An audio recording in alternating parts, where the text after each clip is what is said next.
ఇది మాకు తెలిసిన వాళ్ళది బ్యాక్ యార్డ్ అండి. చూడండి ఎంత బ్యూటిఫుల్‌గా ఉందో. వీళ్ళు కాలిఫోర్నియాలో ఉంటారు. ట్రేసీ అనే సిటీలో. వాళ్ళు చూడండి మొత్తం కూడా చేయించుకున్నారన్నమాట. ఆ చిన్న చిన్న బెడ్స్‌లలోనే వాళ్ళు ఎంత బాగా కూరగాయ మొక్కలు పెట్టారు, పూల చెట్లు పెట్టారు, మల్లెపూలు, దొండకాయ చెట్టు, చిక్కుడుగాయ చెట్లు, అన్ని చెట్లున్నాయి. గోంగూర అయితే విపరీతంగా కాస్తుంది. గోంగూరను, తోటకూర కూడా ఫ్రెష్‌గా ఉంది. అన్ని పూల చెట్లు కూడా ఉన్నాయి వాళ్ళకి. అది చూడండి, అది మునగ చెట్టు ఎంత బాగా వస్తోంది కదా! ఇదేమో దానిమ్మ చెట్టు.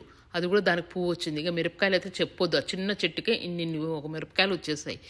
సో అన్ని రకాల చెట్లు. ఇంకా గ్రేప్ చెట్టు ఉంది వాళ్ళకి. ఇంకా రేక్కాయ చెట్లు కూడా ఉంటాయి తెలుసా కాలిఫోర్నియాలో. ఒకళ్ళ ఇంట్లో నేను చూశాను. సో వాళ్ళ వెదరు చాలా బావుంటది. ఎందుకంటే వాళ్ళకి సన్నీగా ఉంటది కాబట్టి, ఎండ బాగా వస్తది కాబట్టి, వాళ్ళకి చెట్లు చాలా బాగా పెరుగుతాయి. సో కాలిఫోర్నియాలో ఉన్నవాళ్ళు ఈ విధంగా పెట్టుకోవచ్చు.